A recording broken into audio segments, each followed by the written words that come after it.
Tommy, I am so tired. We've had such a long day because yesterday we had quite the misadventure. Yeah, so we got stranded a few hundred miles from home in a car that we were pretty unfamiliar with, without the correct parts to get us back on the road in like 85-degree heat, 90-degree heat. So it was a pretty big day. And a rainstorm. We'll tell you, and of course, diarrhea.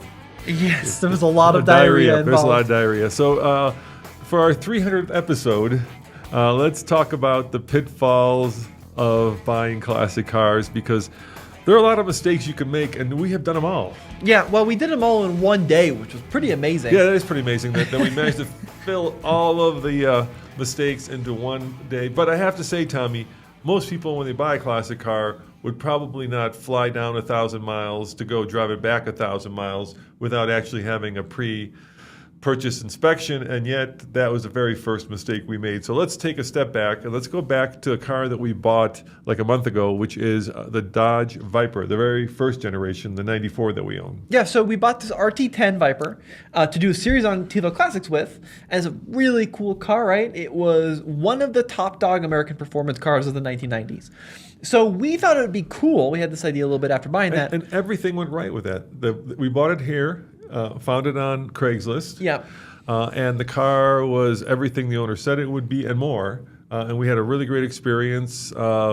It's been bulletproof. I spent a little bit of money on it because it didn't have the right wheels, but this is not a big deal. So we found the right wheels, and we found the right tires. I also was pleasantly surprised when the car had this, really goofy Kenwood radio with all the lights that light up, and then the owner said, I think there's something else in this box, and I opened up the box, and it was the original radio, so we had that put in. Just a delightful experience, and a car that is every bit as good and every bit as fun as I thought it would be.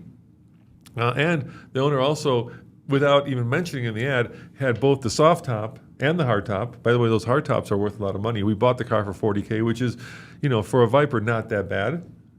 I think it's kind of top of the market for that car. You think? Yeah. I mean, I think the reason that car was so good is because we paid all the money for it. I'm not sure. I've seen them up to as much as the Roadsters, at least. The GTs are more. They're like GTSs are like 60. No, they're like 90. But a Roadster, I think an early Roadster like ours, even with the low miles, 40 is kind of all the money. Maybe 45 on an auction site.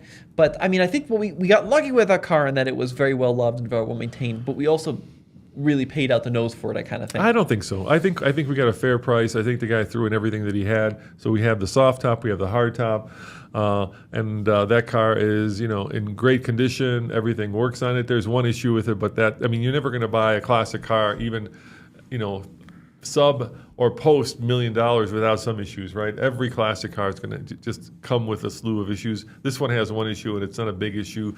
It's very much a Viper issue. When you first go to start it, it just cranks because it takes the fuel pump a little bit of time to get the fuel into the... It's got two issues. What's the other issue? Air conditioning doesn't work. Yeah, but that's pretty... Apparently, the air conditioner, even when it did work, wasn't very...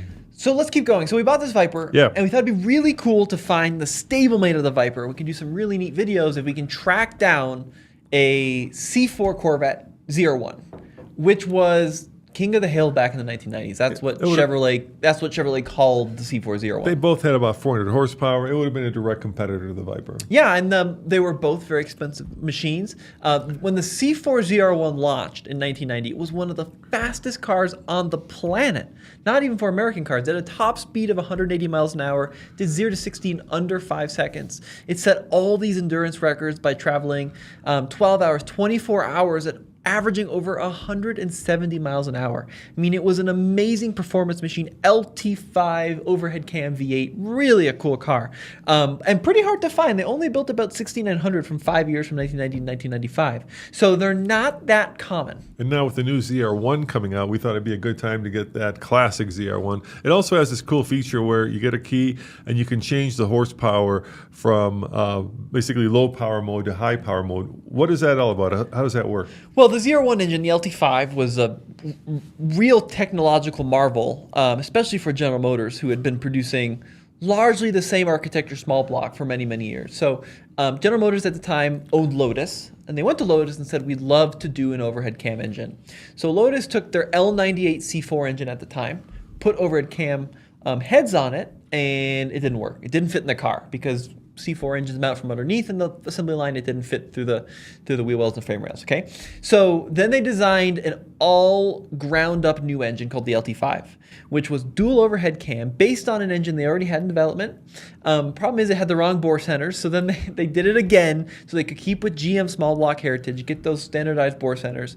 And what you ended up with was a 5.7 liter small block V8 that was an all aluminum construction with 16 fuel injectors, 16 intake runners, and 3 throttle bodies. So when you turn that key, it enables 8 of the 16 intake runners and injectors. How many valves?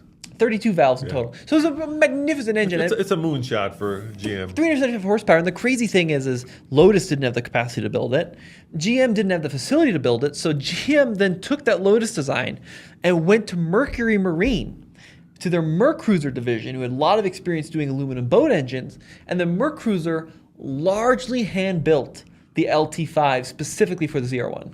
Yeah, and then the car, kind of uninterestingly, looked very similar to the regular C4. This is where I think GM kind of screwed up because they didn't make it look as, I would say, fierce as the engine was or is. And the reasoning I've read behind that is they didn't want to outstage the standard Corvette buyer. So they didn't want the standard Corvette buyer to feel like they're getting second fiddle, which is a dumb thing. We know now that Corvette buyers love having differentiation in their cars. They don't mind being outstaged by a Z06 or ZR1 or Z51 package. It's kind of just part of the appeal, right? So it was wider, but you couldn't really tell. It was wider, and then it had square lights instead of round lights and the tail lights. But then in 1991, every Corvette got the square tail lights, so you really had to be an enthusiast to tell a ZR1. Yeah, these little black like tabs next to the license plate that let you know that it's a ZR1 because it's wider, and they had to put something in there, and so they put these like little black tabs, I guess. Yeah, and then it's got the center high-mounted stoplight instead of the brake light in the rear fascia. So there are ways to tell a ZR1 from a normal C4. If you know, you know.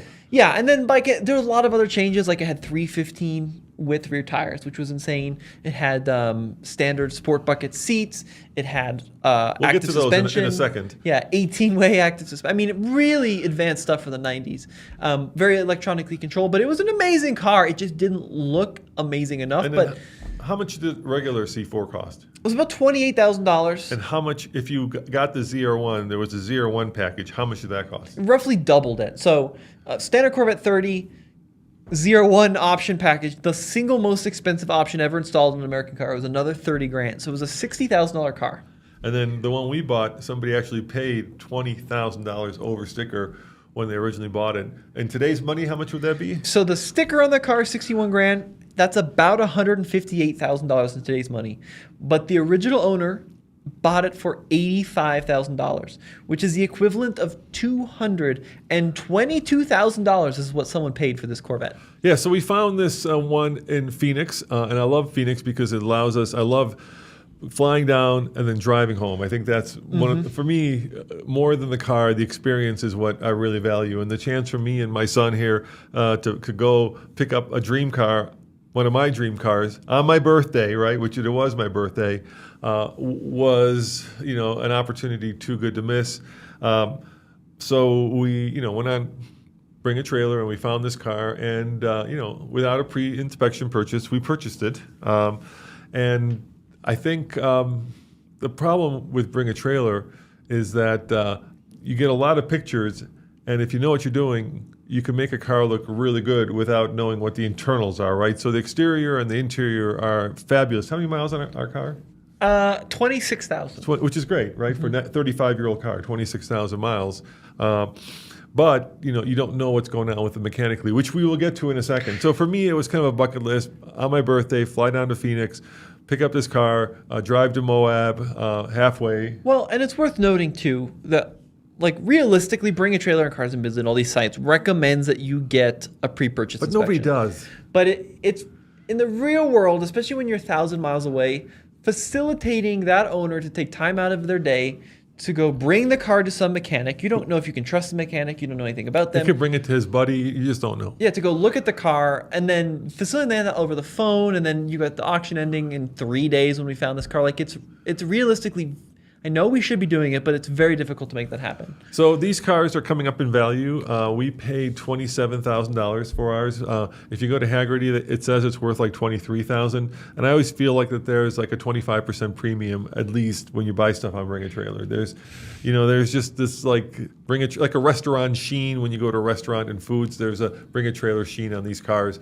And I always feel like you're overpaying. But having said that, they're not easy to find. It's like when we bought that World War II Jeep, right? You're not going to find one probably on your local Craigslist, or you might, but it's going to be far and few between. And realistically, like if you go to BAT right now and just type in C4 ZR1, and you look at some of the prices that these things are commanding, like they're pretty big money. So let me just run down some of the recent sales. So one sold for 29, one sold for 27.5, one sold for 45, 32, 45. So like they can be anywhere from 25 to like 50. This one sold for 53 even. So, pretty big. One sold for 100. Look at that one. So they can be very expensive, and it's because they're very interesting cars. Not that many made, only 6,900. Most of them are pretty low miles. Very few of them have miles on them. They were just kind of stored and not driven as collector's items. I mean, they're expensive cars. Yeah. So the first problem came right away, and that is you came to pick me up at like 6 a.m. so we could fly down there and get there early so that we could drive back up. And you were having some stomach issues. You were having a little bit of diarrhea, I believe. Yeah. So that was already a bad sign, and it should have been a precursor or a premonition of what was to come, or foreshadowing, I might add. So we get on the plane, and the plane is, of course, delayed. And actually, we got very lucky. I guess there was a haboob. Is that what they're called? There's basically a huge sandstorm in Phoenix. Yeah. So we get to Phoenix. We Uber over to the owner. My bank doesn't like when I send money orders because they feel like if you transfer money They like a wire. They don't like wires because once that wire is gone. So luckily, our bank was also in Arizona, so we had agreed to go to my bank, and then we would cut a cashier's check at the bank for the $27,000, which reassures the owner that the money is in the account, because once on a cashier's check, once you cut that cashier's check, they take that money out of your account and you can't use it. But you can forge them. You could, which is why people don't like cashier's checks. But if you do it at the bank, it's pretty hard to forge. Yeah, unless you have some kind of surreptitious agreement with the bank teller. And listen, the big problem with this whole process is that we had to be back in Boulder Tuesday night. Yeah. So we had 2 full days to drive 1,000 miles, and that includes flying out, looking at the car, buying the car, getting the title sorted, and then driving it 1,000 miles back to Colorado. So we were very much under a time crunch. So we got there, took a quick look at the car, and it looked fantastic. Yeah, I mean, the owner was wonderful. He had polished it. Exterior was like a 10. It was a 2-owner car, so it had lived in California, which is great for much of its life. And then I think the Arizona owner had owned it for 5 years. Something like that, yeah. So it really, like, visually, it's pretty much flawless. The salad spinner wheels are great. Tires are new. Has some service records with it. Interior is perfect. Had the original window sticker. Yeah, it's got both tops. So visually, it looked great, right? I did want to just take it for a quick drive, even though technically we were committed to buying that car because that auction had ended, right? Like we were on the hook for $27,000 for that car, but hopped in it, started first try, took it around the block. First gear, second gear, third gear, got out to fifth, felt pretty good. Engine was cold, fired up, transmission was cold, all good, right? Parked the car, go do the bank thing, right? Come back and get in the car. And then that's where things get a little sketchy. Well, so when we got there, we were like, okay, there's like 5 different things, that are good about the car. There's, of course, the engine. We thought the engine was strong, right? There's the transmission, there's the interior, there's the exterior, and then there's kind of just the overall like feeling that the car gives you. And all 5 of those things, when I saw it, were great. So I'm like, okay, we got really lucky. We got another Viper. I'm just, living a good life, so God has rewarded me on my birthday. Little did I know that was not true. But anyway, so we get in the car, and the first issue that I had, even on that test drive, is it's got these sports bucket seats. This isn't a test drive at this point. This is after we bought the car. I know, but I noticed it on the test drive. Yeah. And the problem is, if you're aware of like modern BMW competition seats, right, or Porsche competition seats. So these bucket seats that have very high side sills on the side, and then of course very much bolsters on the side as well. And this, if you're looking at these pictures, you can see that the Vet has kind of a confusing array of buttons to control how the seats work. On the right side, there's these 3 little buttons which are unmarked. On the left side, there's 2 buttons which are marked. So I'm figuring on the test drive, what I can do is I can kind of open up the side bolsters and the bottom bolsters so that my big fat American ass fits into them. So I get in the car on our drive back, and the first thing I do is I figure out how to open up the side bolsters, and I'm like, wow, that's great. That's much more comfortable. They're no longer squeezing me on my side. Right. And now the problem is that I'm not sitting in the seat. I'm sitting on top of the seat because the side bolsters are open, but the bottom bolsters are closed, and there is no way to open them up. In other words, if you have a big ass like me, you either sit with one cheek in the seat or you sit with both cheeks kind of resting on top of those bolsters. Yeah. Which is not a comfortable way to drive for 1,000 miles. Right. And then the other issue we figured out, especially as the transmission warmed up, is that the first gear grinds. So you can kind of sort of get around it by going to second. Basically, we think, in my opinion, the synchro has probably gone bad on first gear. First gear synchro's gone. So you can use the second gear synchro to get into first smoothly, which basically shifts into second and first, but the first gear synchro grinds. First gear works, like it holds, it doesn't pop out, it accelerates like it should, but it does grind going into first. So that was like the first kind of really big disappointment. And that was, I take full responsibility. I feel really bad about it. I should have driven the car more in the test drive and experienced more that transmission. And the owner kind of gave us a hint. We should have listened. He said never downshift into first, and I was like, well, maybe that's like a ZR1 thing. But basically, what it is you can't downshift into it because the synchro's gone. Right. And the problem is it doesn't have a standard Corvette transmission.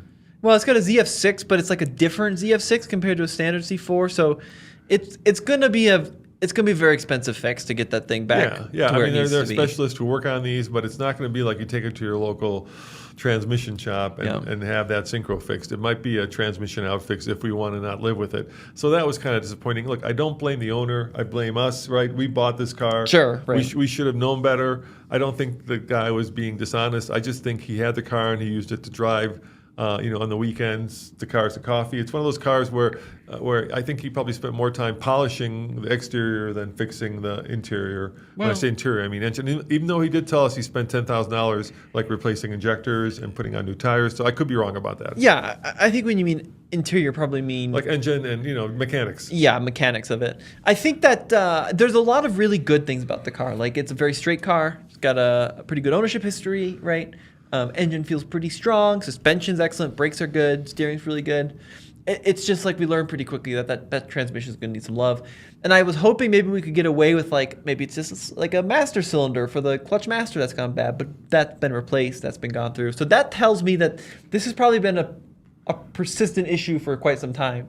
But regardless, and you don't need first. It's not a very popular. I'm kidding. You need first. First is a pretty big one. Yeah. But so we went and we took the car and we went to our favorite hot dog chain in Phoenix. Well, I don't want to. So here's the problem. So we went to Portillo's, and I'm from Chicago, and I love Portillo's. And I had my Italian beef, which is great. And then like 8 hours later, I was fertilizing northern Arizona and southern Utah, jumping out of the car. Luckily, you had brought some toilet paper. Yeah, because I was having issues a little bit earlier. So it could have been that we just both got a stomach flu, right? Well, or I'm also using that like not Ozempic, but like the like something like Ozempic, which is supposed to make you thin and sick to your stomach, which it has accomplished. That not the both first those thing. goals. Not the first one yet. So it could be the drugs that I'm on, to try to get some weight loss, or it could be whatever I ate. But anyway, it turned out to be a pretty bad. I couldn't make it when I had to go. I had to go. Right. It was like pull over now, Tommy, and run into the bushes and do my thing and then run back into the car. So that was already unpleasant. But before we even got to that part of the journey, we did the great pillow hunt. Right, because we got our hot dog, we got gas, We had some stomach issues, but the big thing is we those seats, even for me, and I'm a pretty skinny guy, like those bolsters are pretty unlivable. I know Case had this car and he lived with them, but the bottom bolsters are so tight that after 2-3 hours of squeezing your hips, like you just want to be out of the seat. So we had the idea, well, let's see if we can find a pillow to kind of elevate us above the worst portion of the bolster, which is against the bottom. Yeah. So first we went to Tractor Supply. It was the closest store. And we found 2 pillows. Yep, so we got like a little outdoor pillow. And that actually worked for you. That did the trick for me, yeah, because it elevated me like an inch off the cushion, and then I was pretty comfy. Yeah, it could be also, how much do you weigh? 180. Well, I am 70? about 70 pounds more than that. Well, I no doubt that's part of the problem. So yeah. it could be that my big ass was squishing the pillow too much. But you combine that problem with the fact that the wheel well is super tight. I was just listening to Doug's podcast, and he was driving his Countach around Pebble Beach, and he was doing it without shoes on. Remember when we did that Murcielago video, and the guy showed up and he didn't have his shoes? Yeah. There was something like in the 90s where all these supercars had very tight footwells, and this is no exception. So it's not as tight where you can't drive it with your shoes, but once you put both feet into the footwell, they're not going anywhere. Yeah, Like, sure. They're so trapped. now I'm like one cheek into the seat, one cheek out, 1 foot into the footwell, 1 foot out of the footwell because like 2 don't really fit, and I'm kind of going between one cheek to the other cheek, and it was just freaking miserable. So we got these pillows, and it made it better, but then I was able to kind of raise myself, but then the problem becomes that my head hits the ceiling. Right, so we drive from Phoenix to Flagstaff, Arizona. And then go for the great pillow hunt again. Yeah, so we find a JCPenney, Yeah. and they have a huge variety of pillows. In a horrible rainstorm. Yeah, really. This really car's bad not rainstorm. seen rain in like 5 years. I don't know if it's seen rain in 20 years. I mean, maybe it's, not, yeah. But God, this thing got just drenched. And then, of course, when it got drenched, the TPMS light came on, which I think this is a common failure point on these, but we were like, hey, it doesn't have the TPMS failure point. And then, of course, the second it got wet, the TPMS light came on. Immediately came on. Yeah. But we found a JCPenney. We went on this great pillow excursion. We tried the Tempur-Pedic pillows and the normal down pillows and all these different types of pillows. And finally, I found a memory foam pillow on sale for $50. settled on the memory foam, and then put it in the car, and that kind of solved your problem for most of the trip. Well, it solves one problem. The other problem is when this car was built, they wanted to make a target top, and this came with the 2 tops. But unlike most target tops, you have to have a tool to actually put it in place because it's actually a structural part of the vehicle. Yeah. And to solve the fact that they had a target top, they made the sills super tall. And so back in the day, the reviewer said you either climb out of it or fall into it. And it's absolutely true. So now I've got this tiny seat with this pillow that I'm trying to position underneath myself as I'm trying to climb over this like 10-foot sill to get into it. Yeah. And it's just a comedy of errors getting into the car and getting the pillow actually positioned in such a way that blood circulation is not cut off to either one leg or the other. Mm-hmm. So it was not a very poetic way to get in and out of the car. But to the car's credit, like we did drive it from Phoenix to Moab, Utah. That was our plan. That was about a 7.5-hour drive. And it did that, I think it was like 400 miles, 450 miles. Yeah, once like you're that. in fifth or sixth, it's great. Yeah, and it was a pretty good cruiser. Like it's very stable on the highway. And the active suspension works? Yep, you've got comfort, sport, and then performance, and that really does change the whole character of the suspension, which is very impressive. And it was a great road trip car at 70, 75, 80 miles an hour, and it got pretty good fuel economy. Like when you had it on the highway in sixth, you do over 21, 22 mpg. So like it was really good. And then the part that was the riskiest of this drive is like Flagstaff to Moab. You go through the reservation, and there's nothing there. There's just Tuba City, nothing. And then there's Monticello, right? Yeah, but there's like almost no city, like hundreds of miles of just kind of desolate desert. Yeah. So it would have been a really, really big problem if it had broken down in that stretch. The way that it did when we're about to tell you how it did. Yeah, so it did. It made it through that section, and it did great. Drove it into Utah, was running great. Got to the place that we stayed at about 10 p.m. Yeah, we bought it. As you guys know, if you follow us, we bought like a little 2-bedroom apartment because we spend so much time there. So we have a little bureau in Moab. So we got there, and I was happy to have a toilet. Yes. Which was, it was a godsend. critical. So I was like, okay, no more jumping in and out of the car. dealing with the pillow, and then I spent the whole night, of course, on the toilet. Yeah. That So was not good. That was a bad night, but we get up in the morning. We've got some internet guys come do some stuff, and then we're like, well, let's go take it to breakfast, and then we'll go hit the road. No, we were going to go get some Imodium, so I didn't have to. That's right. Yeah, so we are going to go to Walker Drug, which is like the biggest store in Moab. Yeah, there's not a lot in Moab, Utah, but there's a little drugstore, and there's an auto parts store, and there's some restaurants and stuff. So we drive the 5 minutes from our place down the hill into town. And this is important because now the car is cold. Yes. This will become important in a second. It is cold. So I'm going down the main road. Everything's fine. I pull into the parking lot. Everything's fine. And then as I'm parking the car, I notice two things.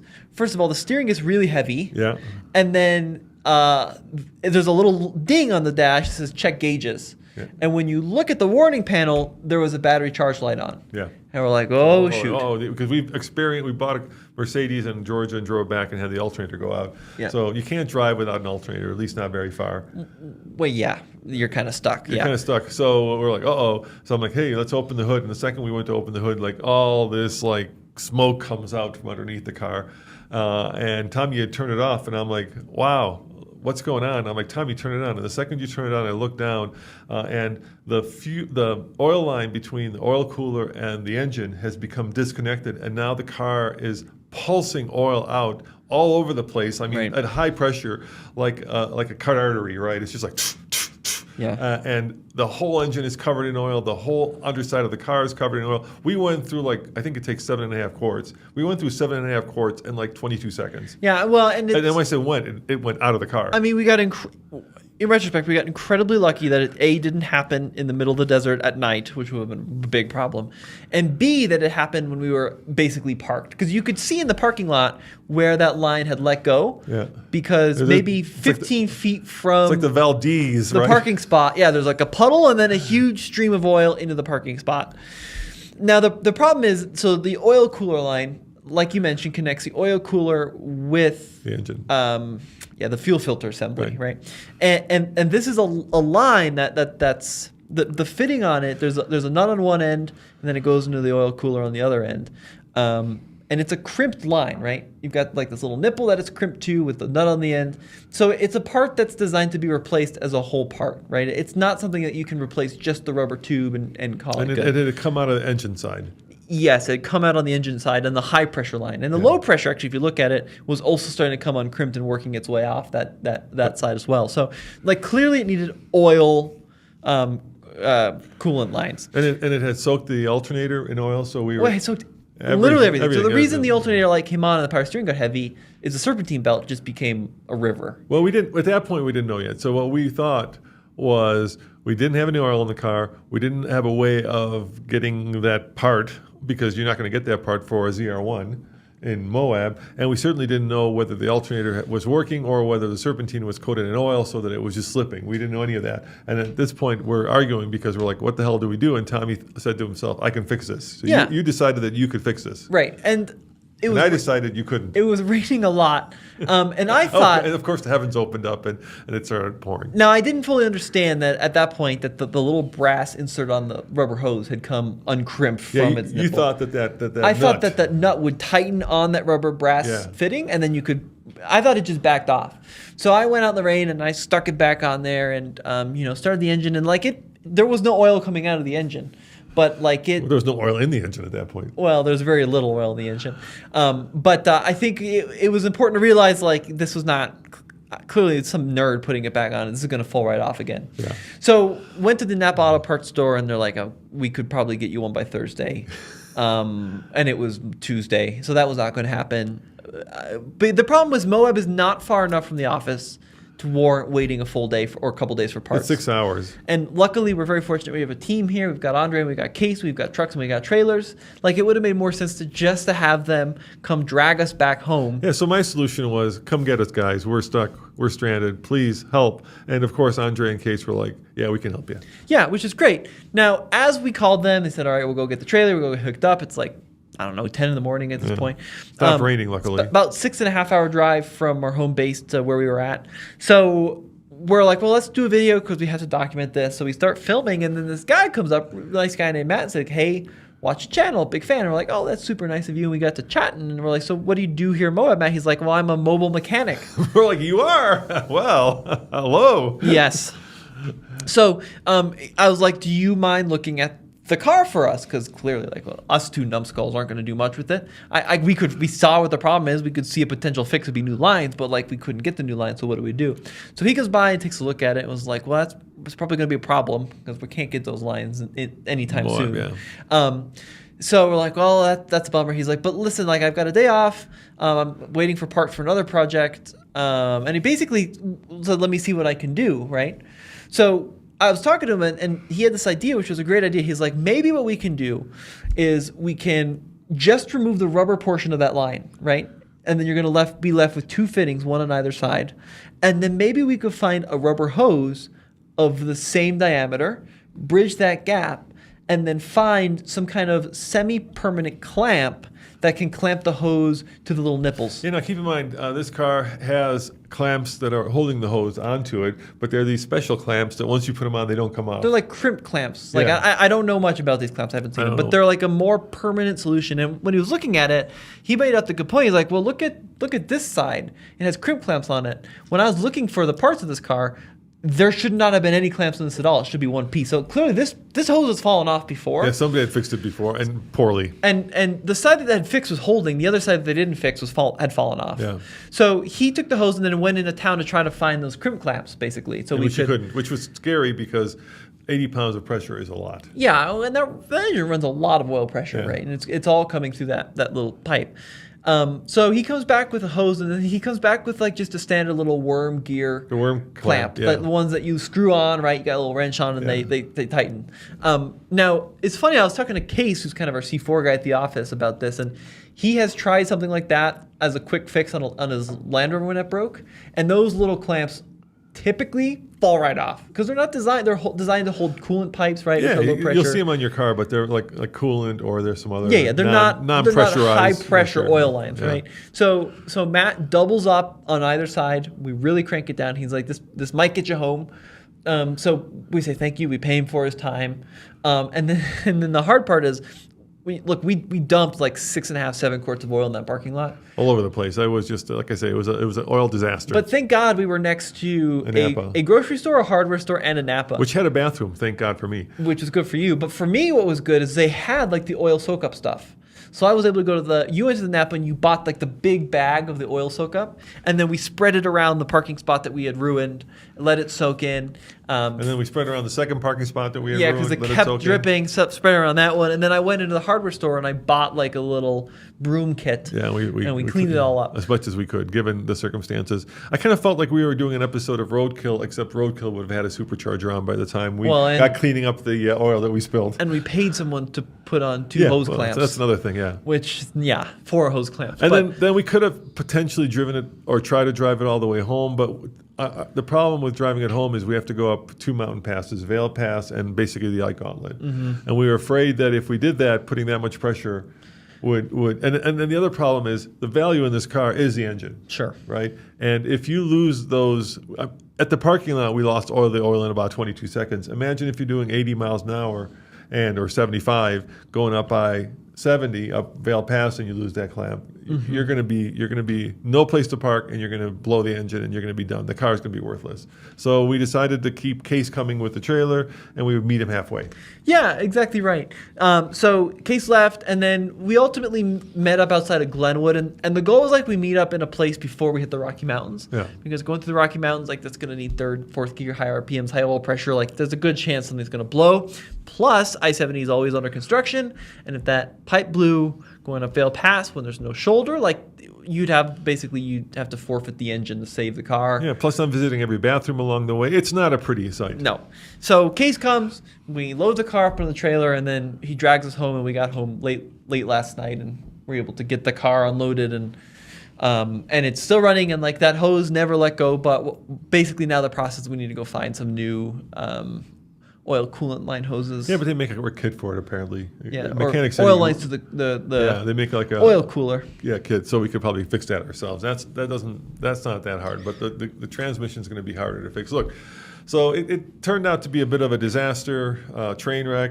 But I had a memorable birthday. Well, What I and will it- never forget. I'll tell you have, that. It could have been way worse. Like it could have blown up in Tuba City, right? Yeah, it could have So- been. It could have been way worse. We could have not had. And then we had some wonderful people come by. Yeah, ask in us if we Moab. needed help. People were really nice because the hood's up and clearly there's oil on the ground. The So liquor people- store next to the parts store, he was a big fan of ours. He's like, "Do you need anything?" And I'm like, "Well, tequila if we don't get this thing sorted." Right. No, I'm just joking. Yeah, it was an interesting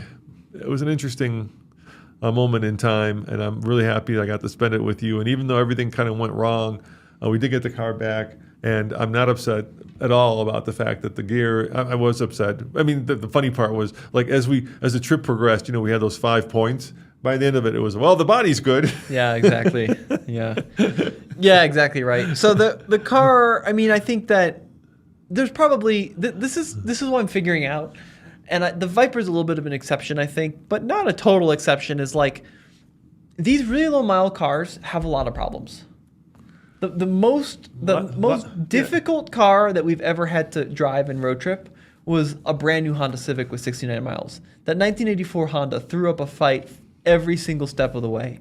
And this is proof that like if you want a car to die, no matter how good it looks, let it sit and don't drive it. Yeah, I think two things happen. First, cars age when they sleep, just like us. Sure. So things degrade, things deteriorate, and just because it's low mileage and hasn't been driven doesn't mean it's going to be ready to go like it's out of the showroom floor. In fact, it's going to be the opposite. And then the other thing that happens, and I see this quite a bit, is deferred maintenance, right? Because right. the more expensive the car is, the more expensive the parts are, and so in some ways it's a lot easier to shine it up than to go and replace the transmission. Well, so that's what people do. I mean, I think a lot of times people think that the car doesn't need maintenance because they'll say like, well, why would I service this? It only has 18,000 miles. Like, yeah, it has 18,000 miles, but it's been sitting for 27 years, right? Like things are going to degrade. Parts are going to degrade. Plastics are going to fall apart. Or 35 years in this case. Right. Nothing's getting heat cycled like it's supposed to be. So like I'm almost at the point now where like when I'm looking for these classic or used cars, like I would rather find one that has 50, 60, 70, 80,000 miles on it than one that has 10 or 15,000 miles on it. Because I know that car's been driven and has had some heat in it and has been used and then likely because of that has been at least somewhat maintained, right? I mean, I think there's a limit. Once you get to 200,000 miles, then you're going to, a lot of things are going to have to be replaced. You probably used up a lot of the parts. But yeah, like 20,000 miles, 26,000 miles for a 35-year-old car, right? Like this car is averaging 800 miles a year, which likely it's been a lot of those years not averaging any miles at all, right? So I think that we're going to get this car to a point where it's going to be very good. And it's not far off. Like I don't want to complain about it. It's got a good AC. Most of the electronics work. The engine's pretty good. The chassis is excellent, right? Like we can get it there, but the leather's good. Yeah. There's a lot of great things about this car. But this is what happens when you let a car sit. I would rather have a car with rock chips than a car with degraded everything. Yeah, I agree. And the paint is good. And a lot of these cars, were driven hard and put away wet. And so to have a car that, the body is in good shape, interior is in good shape, is nice. And it sounds like I'm rationalizing, which I perhaps am. But it's also fun then to take a car that needs some love and give it that love and then, come out of the tunnel at the other end and see the light and see just how much you could have made this car so much better than when you bought it. That was a horrible sentence, by the way, Tommy. Some comments about our adventure here on Patreon. And if you want to get the show early, if you want to ask us questions, patreon.com/TFLcar. We also have exclusive episodes like Carish Unbuckled, which is live right now over at the Patreon. Check that out. Don says, Roman really trying to own each generation. I'm sure he thought he was getting a good deal on this one. It looks like it's going to bite him in the butt. I still think it's like a pretty good place to park money. I really don't think that we're going to lose a lot of money on this car because they only built 6,900 of them. And they're kind of having their moment in the sun with the new ZR1 out now. So it's a really special car that's kind of undervalued. So I think we're going to lose some money because we always do, but not that much money. And there's this collector world where you get into these hyper expensive cars. And a lot of the YouTubers are there. Doug is there with his Porsche and his Countach. So is Matt, right? Where it's hard to lose money on them because they're so expensive and they're so unique. And then, you get to a point where it becomes kind of the idea is that you buy a classic car, and then because of COVID and because of the fact that it's so sought after, no matter how much money you put into it, I think Matt is having his engine rebuilt in Italy for like $50,000 or something, that it'll still maintain or increase in value. We're not there, Tommy.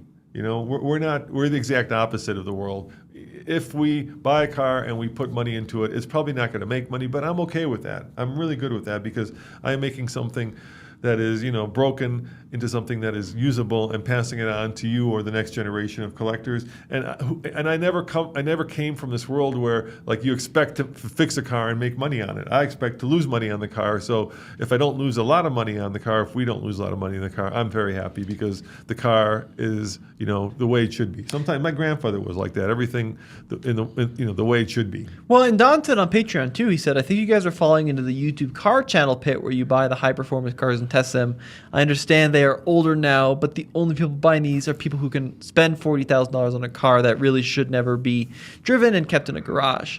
I like when you buy these older cheap cars, you test them. So, I think my response to that is, first of all, we're doing a series on a $1,500 Cadillac, right? And a $900 Tercel. So I think we're far from that world, Don. Sorry to burst your bubble. We still have quite a few. But the reality of 2025 is, especially with the rate that an inflation is going, like $27,000 is a lot of money, especially for what's largely a toy. I don't think it's a lot of money. Well, objectively, it's a lot of money. It's a piece of automotive history. It's GM's moonshot, and it's the cost of a used Honda Civic. I don't think that's a lot of money. What? I think a lot of money is when you're talking like Countach's and. It's all relative, right? It's all relative, but in the world of collecting cars, like for me, $27,000 is a lot of money. Sure. Like $5,000 is more realistic for someone like me, right? But I also think that for the experience you get. Like you said, the average new car price now is $29,000 or $49,000. Hoovy just bought a Bugatti Veyron. Well, he sold it because he said his audience wasn't. And what's his name bought one too? Another YouTuber. Ed Bullion. Ed Bullion just bought it, and this is the world that we're. And I appreciate what you're saying is for me it's a lot of money, but we don't live in your world. We live in the YouTube world where the Strand Man and where Doug and where Matt are buying Countach's. Right. This is our world. And we're competing for views in that world.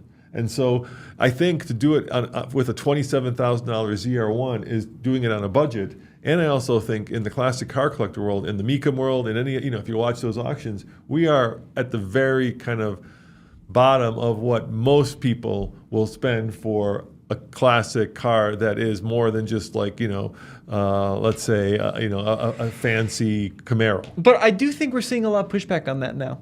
Because I hope you're right. I agree. So I just saw a Hoovy video. Yeah. He's selling that Bugatti. Of course. Well, he's paying like $12,000 a month on it. Yeah, but just on interest. But keep in mind, like what he was seeing is people want to see the cheap cars again, right? So like the cars he's buying now is a $300 minivan, right? An old BMW he got for free, right? Like that's the stuff I think that's getting interest. So now he's coming into our world. Well, he's always been in that world. But we're not even close to the Veyron world, Tommy. No, but I'm saying that is so far from where we're at. He started in the hoopty world, right? That's where he got his start. He did, but it didn't. How long did it take him before he bought a Countach? Right? Like I can't. 10 years. Yeah. And 10 years ago, we weren't buying Countach's. No, but I'm just saying, like, I think to Don's point, there is a lot of interest on the really cheap cars. No, I agree, but Hoovy makes himself out to be the everyman, but you look at his car collection, a Mercedes SLR, a BMW what was that, the really expensive BMW that he had? I don't know. I don't follow stuff that closely. Oh, yeah, you do. You know this BMW. It's the convertible Roadster. I don't know. Z8. Okay. Yeah. But the point is, these are very expensive cars. I think he's seeing that there's a lot of interest in the cheap stuff, so that's why he's going back to it. And I think that we're never going to leave that, right? So we're not going to abandon the cheap cars. But we don't have the money to. Yeah, but look, Dad, we're doing pretty well. We have a C8 Corvette and an i8. Yes, so those are expensive cars. Yes, but not compared to the world of Veyrons. I know, but that's not our audience. I don't think our audience would want to watch that. We're arguing. I don't want to argue. I guess I just take offense at you making. Hoovie has. I like Hoovie. He's great, but he has kind of this way of being kind of folksy and making himself seem like he's the everyman. But if you look at his car collection, it is certainly nowhere near what an everyman car collection would be. Well, so Tad P brings up a good point. Hoovie started in Hoopty land and followed the influencer trend when he got into exotics, but he admitted that's not what his audience was really into and has been rewarded with the more modest Hoopty, right? So, like, I think that there's a trend back now to more affordable cars, which we're not going away from, right? We still got Terry. Is there a trend back, or is it just him doing it? No, I'm not sure there's a trend back to push. I think there's a push against the expensive stuff these days. Every comment now on any new car we review is like, these cars are too expensive, right? So I think there is genuine interest and excitement around that really affordable end of the spectrum. I'm not sure. I don't see it. I just see Hoopty maybe flew a little too close to the sun, and so it got his wings burned, and so he came back down. Look at what like Tavares is doing, right? He's not doing cheaper stuff. He's doing McLaren P1s, which is once again same level as a Bugatti. I just think Ed Bullion, Veyron as well. Doug Porsche 918, Countach, Matt Farah, Countach. He just spent $100,000 on a Manx, and I think the reason for this is because people on YouTube want to see interesting and unique and I think kind of crazy stuff. And we're doing a Tercel, but what are the views on the Tercel? It's going to be limited because it's kind of an everyman car. Watch it. People like Terry. Terry's performing really well, though. I'm not saying he's not performing well, but in terms of views compared to what these guys are getting with Veyrons, you're not pulling 1 million views on a Tercel, Tommy. No, but we pulled 9 million on a Model T. Yes. So we got lucky with that. Once again, our audience I think likes that because that's a $10,000 car. Yeah. So I just feel like we've always been what we've always been, which is kind of the everyman channel, right? And we don't stray away from that. So when Don says we're doing these supercars, I think to myself, in YouTube world, it's not that super. Well, let's move on. Yeah, agreed. What else do you want to talk about? Well, I want to talk about some of the other pitfalls of buying classic cars because we've bought a lot of them. Not really. No? Okay. I think we should move on to other stuff. What I think do you want to talk about? we've really hit the classic car thing. I want to talk about the Jeep Cherokee. So there's a new Jeep Cherokee out there. Okay. New generation called the KM, which is creating quite a bit of controversy online. So Jeep has done this thing where they're trying to tie back to their Cherokee lineage, and with the XJ, and they did this big reveal of this new Cherokee in New York, where they had a barge, and then they brought out all these old Cherokees, and they brought out LL Cool J, and they're trying to do like this 90s thing. But I almost feel like they've gone a little too far with it because they're trying to lean deep into that heritage. But the car doesn't really reflect that heritage. How so? What about it doesn't reflect that? Well, heritage? what about that says Jeep Cherokee? Well, I'm not talking about the design, but does it have the off-road DNA that a Wrangler would have? No. Where that's a fountainhead, right? That's what everything flows from. Does it have? No. Is there a Trailhawk version? No. Oh, that's a problem. I just think that I think they are working on a Trailhawk version. They haven't announced anything, but like what made that old Cherokee so special is it was relatively affordable. First of all, you could get into it pretty affordably, and it represented a lot of capability in a very simple package that was very accessible to everybody. That was different than what Honda was doing with the CR-V at the time. It was different than what Toyota was doing with the introduction of the RAV4, right? It was very uniquely American with the solid axle construction and this really kind of flexible suspension setup. The new Cherokee, I'm not sure why you'd buy a new Cherokee over like a RAV4 or CR-V because it's got a lot of the same components. It's a turbo 4-cylinder with the hybrid and a planetary gear set CVT, and it just like it doesn't move the needle in any way, and it's relatively affordable. I think it starts like in the mid to high 30s, gets 500 miles on a single tank, which is cool. But I feel like Jeep has fallen in that trap where they went so far toward like this is what the consumers are buying. It's working for Toyota. It's going to work for us. And I'm not sure that's the case with the Cherokee nameplate. So it's no secret, Tommy, that Jeep has, since Jim Morrison left, has gone through a series of different CEOs, and that always signals to me that the company isn't sure where it should be going, right? They're trying to find a path forward. And the path forward is very straightforward. It's very actually easy to spot if you know what to look for.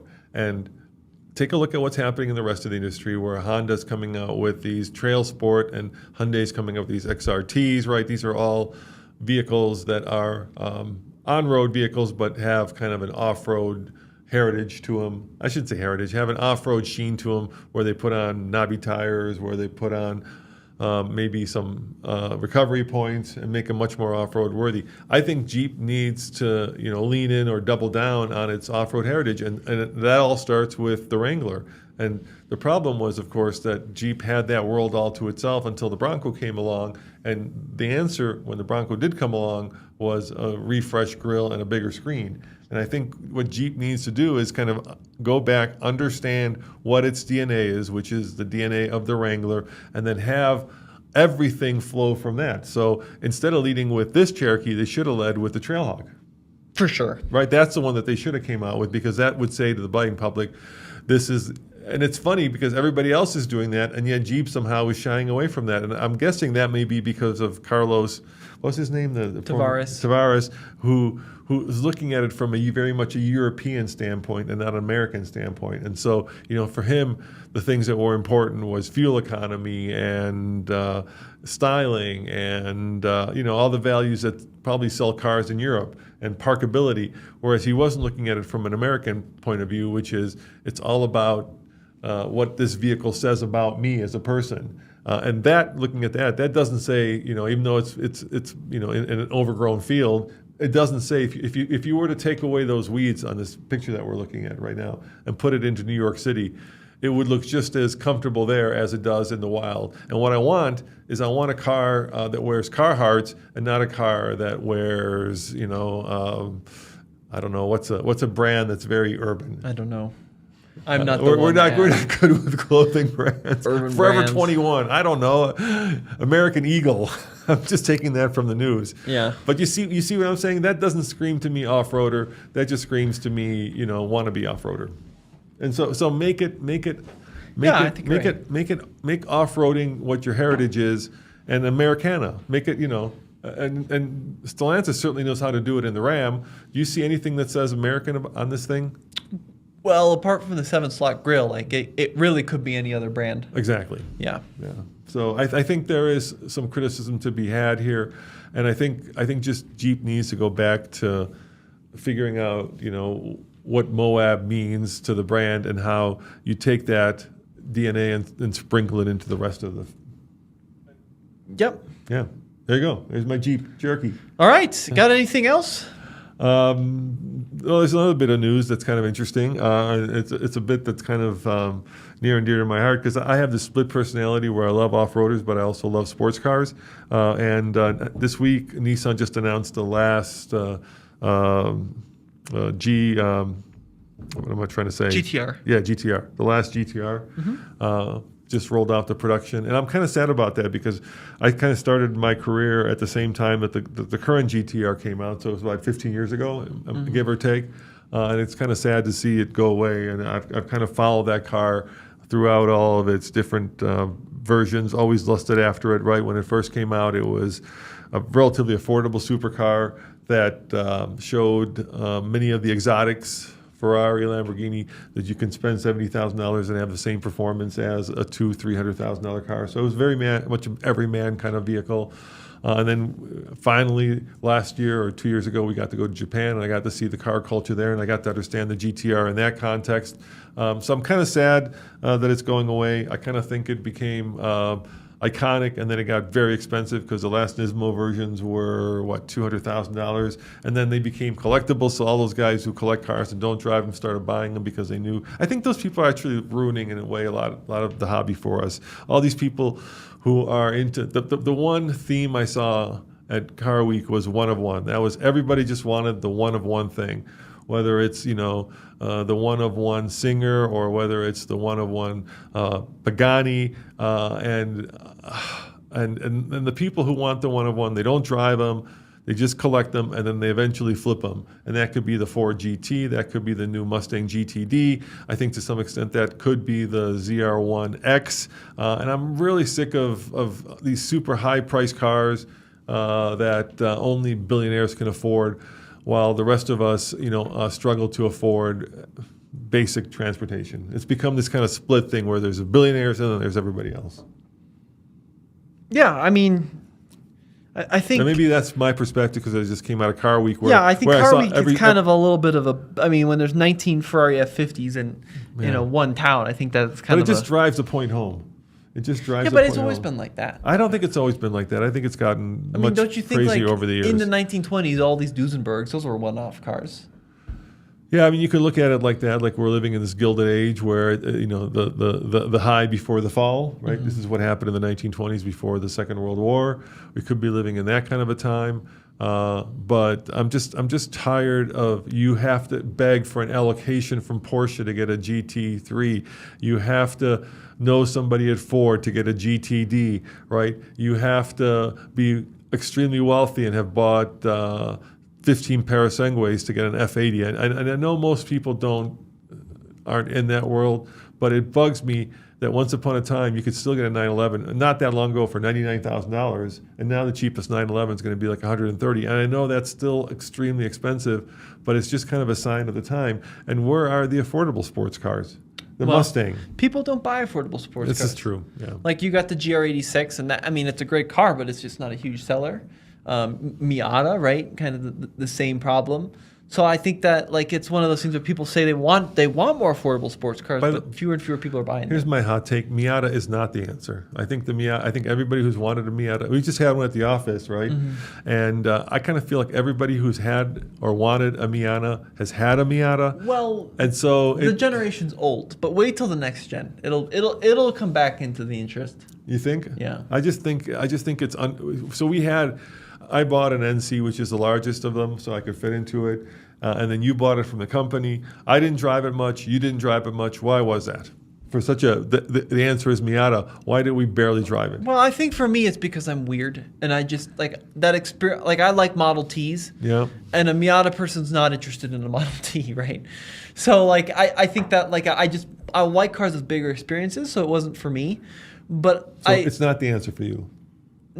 No, but I think for most people it is the answer. I disagree. If you just want a fun sports car, it kind of does that perfectly. Yeah, so I had a wonderful drive in it going down the peak-to-peak highway, and then I redid that drive in our C8 Corvette. And I got to tell you, I had a much more fun drive in the C8 Corvette because there's this cliche, right? It's more fun to drive a slow car fast than a fast car slow. It was actually more fun to drive the fast car slow than it was to drive the slow car fast, because the problem with the Miata, especially at peak-to-peak elevations where you're almost at 9,000 feet above sea level, is it just doesn't have enough power. You're always upshifting, you're always trying to search, and then when you do try to pass somebody because they're going so slow, you need such a long runway to get past them that it's just not fun. And yes, the car is lively. The car has a lot of handling attributes that make it fun to drive, but I don't fit in the thing. There's no room for luggage. And that's always, if you're a big person, Miata's not the answer. But I think if you fit in the Miata, if you're a Model T, Miata's not the answer. If you're a Model T person, Miata's not the answer. And if you're a big person, Miata's not the answer. I just don't think it is anymore. I think it's just been there, done that. You know, what there was a moment in time when I was young when my friend Fred collected all these British sports cars, and you know these British sports cars, right? The Roadsters. There's just but they were terrible. The bug-eyed Sprite. And they TR7. broke. Yeah, they broke. And they rusted, and they were bad. And they had Lucas Electronics. So the Miata came in and did that formula correctly. Yeah, and it was wonderful. My friend Fred, who was into it, bought it. He loved it. The NA was just a wonderful car. But that was like 35 years ago, and they kept that same formula, and it's just old and stale. And like I said, anybody who's wanted one has had one, and so it's time for something new and different and fresh. I don't agree. I mean, I think that this Miata we have now is stale, but I think the Miata philosophy of a small, naturally aspirated manual transmission, that's never going to go stale. It's never going to go. That's like what makes a car guy is a small sports car you can drive yourself. Okay, I understand that statement. Let me say an analogy. You could say like bread is never going to go stale because people. Well, bread does go stale. But you know what I mean. Like the idea Quite of bread. famously. The idea of bread is never going to go stale because people always love bread. And then you go to the bakery and there's all this bread and no one's buying it. People are buying bread. I think bread is a pretty big seller. Listen to the analogy, please. It's Miata bread. They're analogous. Yeah, I agree. People love bread. Okay, yes, but you go to the bakery, You go to the Mazda store and no one is buying bread. I don't know why, but they're not buying it. And no one is buying Miatas. In other words, the bread has gone both literally and figuratively stale because time has moved on, people have moved on, and they're bored of bread. I think people are buying bread. I think that there's too many. You get past the But real that's your bread. analogy. There's too many different types of bread. But people fundamentally... You will never let me win because an argument. that's a dumb analogy. Bread is like the number one food staple people buy at stores. It's like food, milk, eggs, and bread. That's what people buy. What am I missing? Milk, eggs, and bread. Once again, I'm not sure that's what people buy. Cole over there introduced me. Do you buy bread? Cole introduced me to I bet this ramen noodle bowl. Yeah. At Trader Joe's. It's pretty damn good, dude. Peanut noodle bowl. I bet it is, but Cole still... I didn't buy bread. I went and bought the noodle But bowl. he buys the noodle bowl and the bread. That I think if we were to run a poll right now, drop me a comment below. Just type the word bread if you buy bread. I think a lot of people buy bread. Quite famously, I think bread is very popular. It's like, okay, how about white bread? Let's make it Even better. Do people still buy white Yes, bread? people love People white go bread. and buy artisanal bread. They buy whole wheat bread. Do you buy they white bread? I buy white bread. Yes. for my sandwich. Every single person I know buys white They buy bread. sourdough, but white bread. Wonder? You buy Wonder, Cole? No. Yeah, see, all right, Wonder bread. That's Wonder bread. Now It's you're just, making it's it just, too small. All the Midwest buys one. Yeah, the whole Midwest. I grew up buys in the Wonder Bread. Midwest. Yeah, but you grew up as a little weird European kid. I know what your parents ate. You know what's funny, Tommy? I think what I'm saying is true, and because you can't stand to be wrong, No, you will argue this point. No one is buying Miatas. They're no longer People in aren't fashion. buying, but people are buying bread. Miatas are not popular. Bread is still popular. I agree with you. I think Miatas are out of fashion right now. Yes. Because the Miata's old.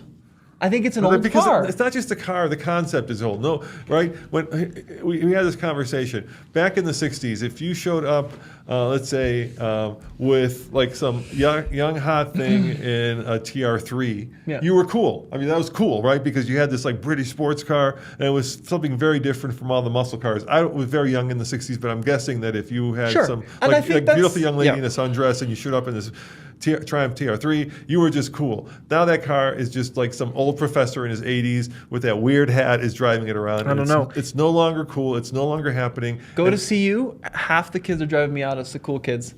Seriously, the CU car club is like half Miatas. People love them. Dad, they're just like a staple. I don't think people love them. I think people buy them because they're cheap. I actually think the bread and they're reliable. Yeah, which is fine, but they're also fun. The bread is a good analogy. You accidentally did a good analogy. He will not let me win an argument. The bread is a good analogy. Did you hear what I just said? Because you're saying that because you won't let me. Because it's win the flip of what you're saying. The Miata is bread. It's just That's what everybody says. I it's just completely disagree. it's a safe. It's a boring little car It might that's be- underpowered and doesn't fit anybody and is past its prime. It was, past its prime probably 10 years ago, but you got to be if you're a cool car guy, then Miata's the answer. And I'm like saying, no, it's not. There are other cooler cars that have become that. Damn, dude, those electric bikes that everybody's doing wheelies down Main Street on, those are cooler than Miatas. So I would argue that throughout history, a small two-door sports car has always been cool. And it's cool today, you know why? That's why the Camaro's not around. It's cool today, you know why? Not because, I'm not saying they're big sellers. I just think they're fundamentally cool. I just think they're uncool right Back now. in the 1960s, they were cool because everyone was in big yachts and the little car was interesting. Now they're cool because everybody's in boring SUVs. You know what's cool now? What? Trucks. Trucks are cool. Trucks have always been cool. Trucks are cool. Yeah. Yeah, trucks are cool. Trucks Stop are the what presses. Trucks are cool. Trucks are what people, for every Miata that Mazda sells, Ford sells 100,000 trucks. I agree. Look, the Miata's not the perfect car. I'm not saying that. I just think as a staple of the sports car, in my opinion, it is still the answer. I think it's something old men drive. Well, you should go see you car Are club we one almost of out these of days. time? All right, we gotta go. Cole is, hey Cole, where are you going? Tell me. Come on, tell Tommy. He's going to Detroit, and what are you looking at? He's looking at Rams, Tommy. Rams, not Miatas. He's not. I bet looking he'd at be Miatas. happier if he was looking at Miatas. All right, guys. We'll see you next time. Hey, we'll have a new Warlock here in the office Yeah. with the Hemi. Yeah. You upset because you didn't win the argument? No, I'm upset.